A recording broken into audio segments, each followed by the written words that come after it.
I am an artist and an educator, and I wanted to talk to you tonight about some experiences of being with the world that I have found very fruitful in my career as a maker, but also as a human being.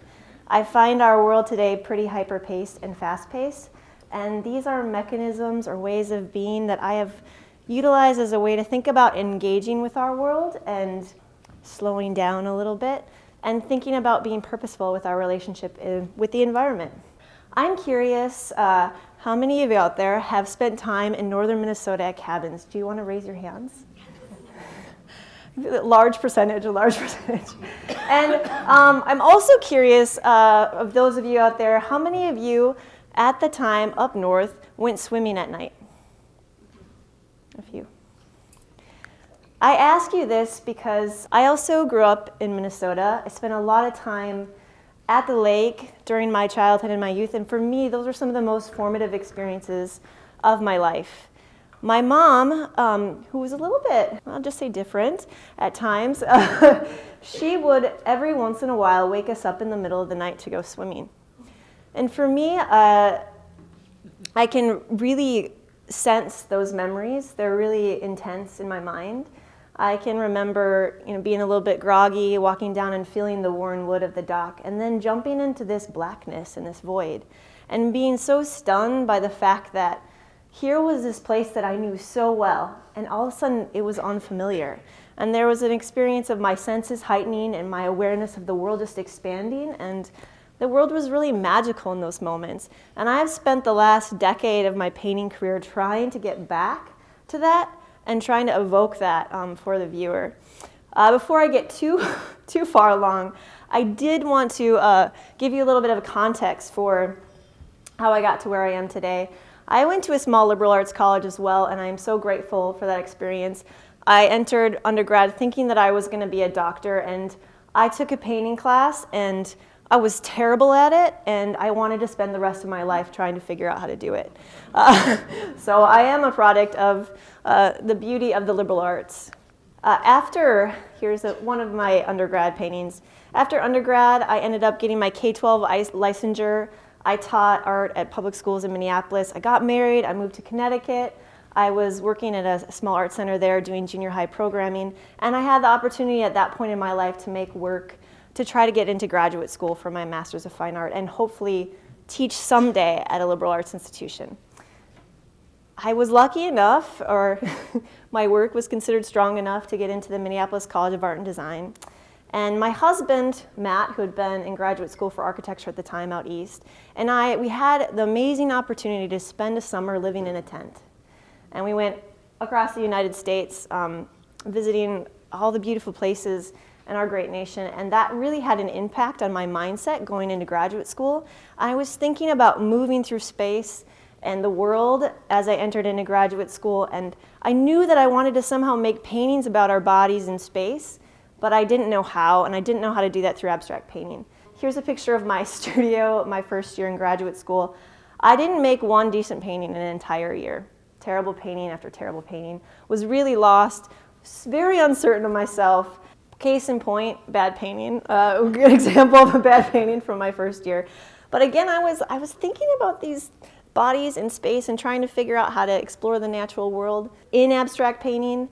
And I had an aha moment, an awakening, when I had a really tough critique from a fairly well-known critic in the US, Robert Storr. He just stepped down as dean from the Yale School of Art. And he said something to me that really struck me, and he said, "You're using paint as a surrogate for skin." And here I thought back to my youth, back to my days up at the lake, and back to those moments of swimming at night. And I thought, okay, there's something that I want to try to figure out how to paint about. So here comes to my way of being in the world and in partnership with the world number one. Extend. What do I mean by that?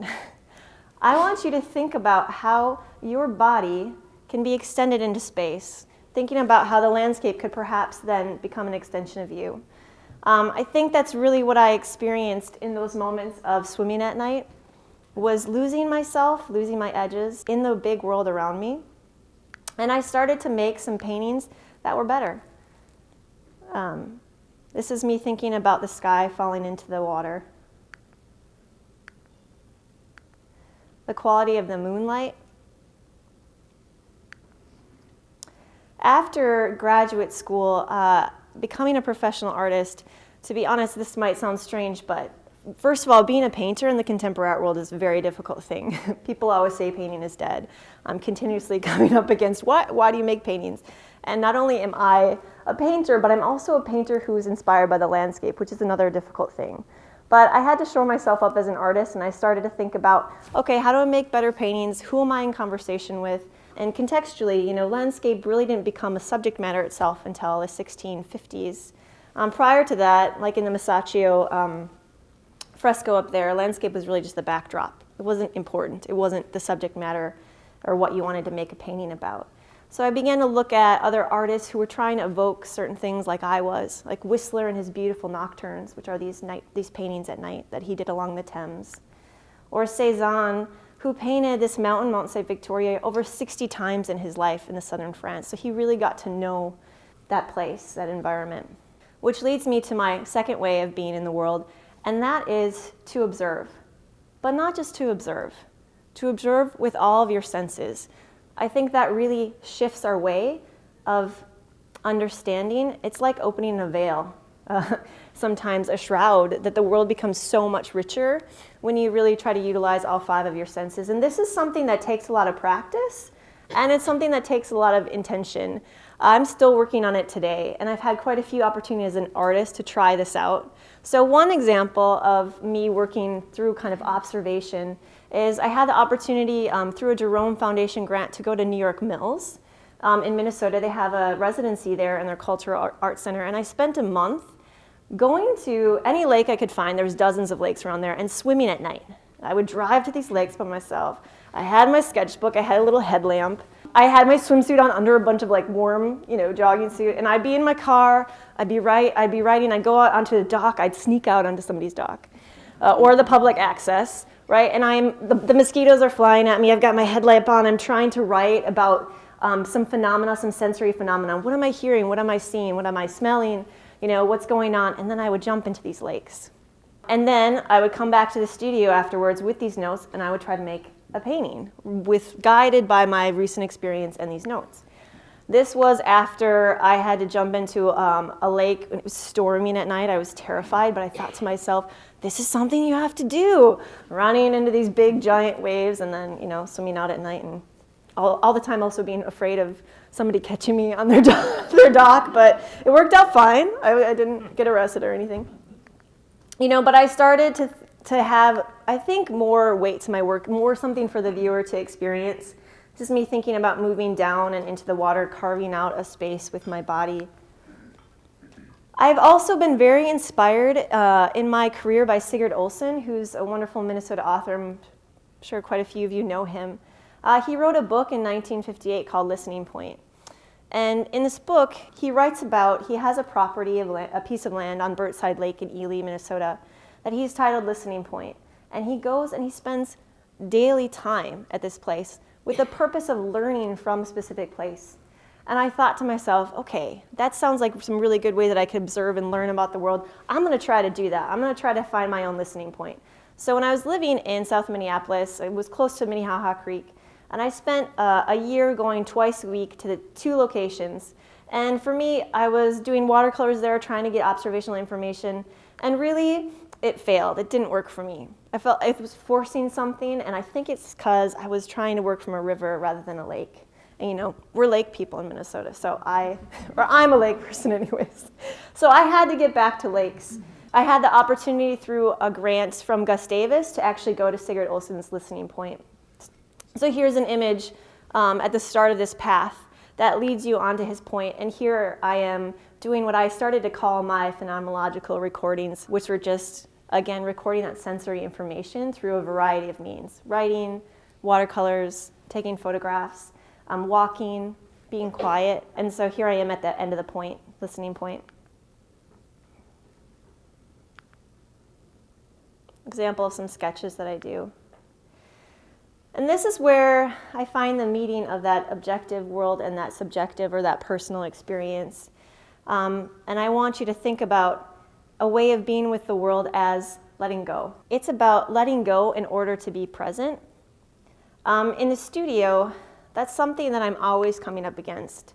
It's something that's very difficult. Here's an image, an old studio shot image, and you can see that I have multiple photographs that I'm kind of working from as part of that sensory information. This is a painting in process where I was trying to imagine, again, the experience of jumping off a waterfall at night. But when I find that when I am able to let go and be in the moment of painting itself is a lot of times where the magic happens. And it's where I trust my body and what my body has observed and what my body has sensed in terms of its intuition.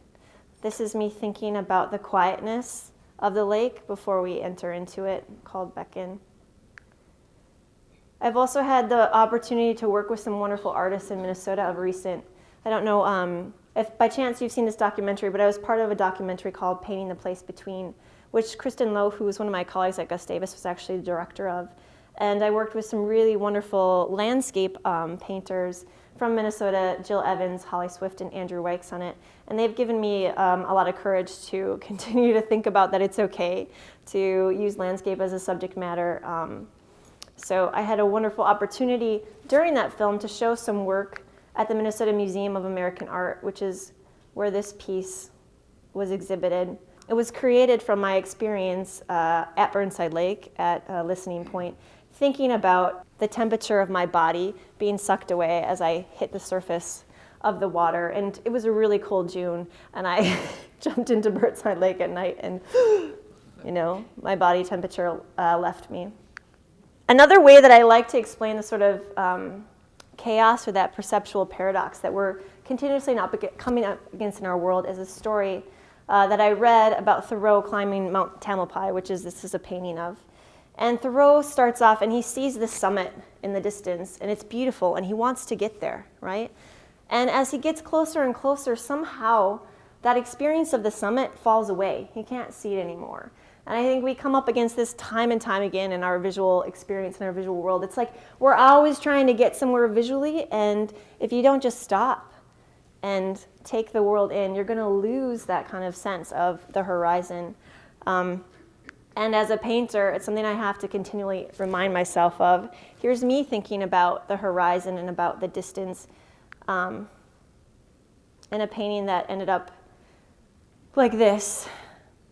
And I was very grateful when Joyce Sutphin actually asked it to be on the cover of her book, our wonderful poet laureate and also a colleague at Gustavus. I continue to think about water in my studio. Some of my specific subject matter has shifted. I've been thinking a lot lately about islands that are disappearing and glaciers that are melting in relationship to one another and to climate change. I think a lot about these as metaphors for our own body.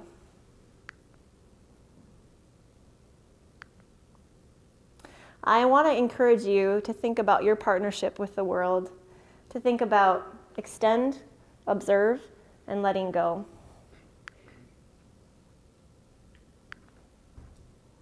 Thank you.